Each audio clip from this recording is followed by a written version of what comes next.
So we're taking another quick look at the Fujifilm X100VI. Now I have marked this down as my favourite travel camera of all time, and I've had all of the Fuji cameras up to this date, all the Fuji X100 Marks 1 through 6, and I've been happy with every single one of them. It's been a camera system that's got me out shooting when I hadn't necessarily felt inspired, and the camera had actually inspired me enough on its own to get me out shooting. So I have a lot to thank this camera for, or previous iterations of it. So I have customized mine, as you can see. I have a few accessories on here that I'm going to go over, and if you have any questions about any of these accessories, please leave it in the comments below and I'll be happy to answer where possible. So on the front here we have the square hood, and a little bit pricey for what it is, but this one gives you the clear filter, so that's going to weather seal your camera. A little bit dirty, as you can see in the light there, but I think that really finishes off the look of this camera, and it doesn't protrude too much. I'm quite happy with the way that looks. Then I have this leather half case on here. This is made by Small Rig, as you can see. It's got branding down there. Now I've had this for a few months and it still smells of fresh leather, which is absolutely amazing. You can access the battery easily from underneath here. Inside here, obviously our battery compartment, and one of the other accessories I really like for this camera is these USB-C charging batteries. So that means you don't have to take a charger with you, so that's really handy. So I highly recommend getting those. I haven't had any power issues with that battery. I don't get any warnings, so yeah, that's all good. Yeah, that sits nice and flush on there. I've never had that flap open on its own, so it sits in there. It's got a little catch on the end. It doesn't click, it's just nice and snug. And then you have a 1/4 inch at the bottom here, and that has a very easy screw with a coin, or you can just flip that out and undo it. But I haven't had that off of this camera since I bought it, and there's nothing to obstruct the screen. Obviously, it's been made to fit for this camera. It goes all the way around there. Fits nicely on the side there also. And then on this side, it leaves it open for all the ports. And then I have the thumb grip.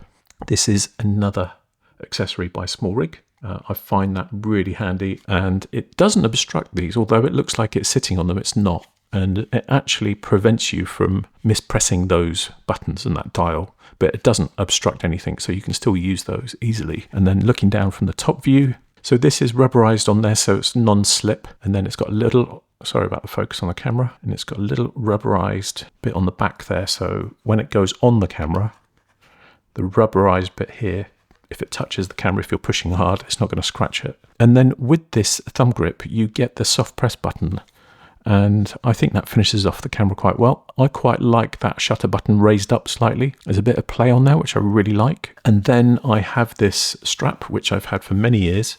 In fact, I have a couple of these, and it's by a company called Artisan and Artist. Again, a bit of a pricey strap, but I'm not sure if you can still buy them. I will leave a link below if you can, and yeah, feel free to go ahead and check them out. So that is really the setup of the camera with the accessories. I don't think there's anything else. Oh, I have a screen protector on here. If I'm wearing this around my neck and it's bumping against the buttons on my jacket, it prevents that from scratching. And yeah, it's been away on a couple of trips, as I said, and it hasn't got any marks on it yet. So pretty pleased about that. Turning on the camera, my rough configuration, and I'm not going to go over everything, but as I said, I'm using this for travel. And you'll see in a couple of videos, which I'll post at the end, I'll post links to, so you can check out what I filmed with this last. So there'll be a stills video and there'll be a cinematic film. I really love this camera, and one of the reasons for getting this was it has this flash that's really central to the lens. It's slightly off center, but I will just post a picture on the screen now of one of our pictures from Milan, and yeah, that's one of the reasons why I like having the flash on this camera. So yeah, going over my settings on here. So I shoot mainly RAW and JPEG. Let's just turn the screen up like this. So yeah, RAW and JPEG, and in the stills mode, I've configured this button here on the front. So if I press that, it boots straight into filming. Now I haven't found a way, and in the comments below, please let me know if you can configure it, but I haven't found a way of configuring it so you shoot a 180-degree shutter with this functionality. So that's going to give you a quick video, which I've used in a lot of our sort of travel films and things. It's just really nice to be able to access that super quick from the side. And then the other thing I have is on this little rocker, that will switch on the ND filter. Let's turn it off. It takes a little while for it to turn on and off. Back on. So that's configuring this by pulling it this way. That will turn it on and off. So that's now off.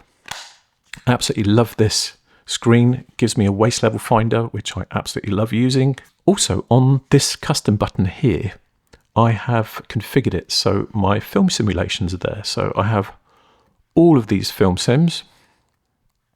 And this is my favorite one. This is the one that I used for the video that I'm going to show you at the end. So this obviously has a 23mm lens, and you might be thinking, well, if it's a travel camera, then it's a fixed lens and there's no zoom. But what I've done is I've configured this front, which would be the focus normally, but I've configured it so you can zoom, or rather, just see that on the screen.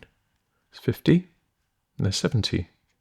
So you can punch in 50, 70 and then back. So really, I've been using that as the zoom, and that punches in on the 40 megapixel sensor. So even zoomed in, and there are a few shots in the sample video that I'm going to link you to. Yeah, I mean, for normal use, you're not going to notice it. But yeah, again, I love this camera because it's got this huge sensor in it, and I can use it for work also. I highly, highly recommend it for your travels and even street photography. Yeah, please leave any comments below, and any other sort of setup ideas you might want to share with the Fujifilm community. I know there'll be lots of people watching this, and it's a very popular camera. I come from a lot of Fujifilm cameras. I currently have the X-T4, the X-T5, the X-E4, give you an idea of the other cameras I have. So really, that is it for today's video. I hope you found it useful. If you did, please give me a like. Please consider subscribing and ring that bell if you'd like to be notified of future videos. Lots more coming soon. And again, in the comments, let me know what you'd like to see. And hopefully, I'll see you in the next one. Bye for now.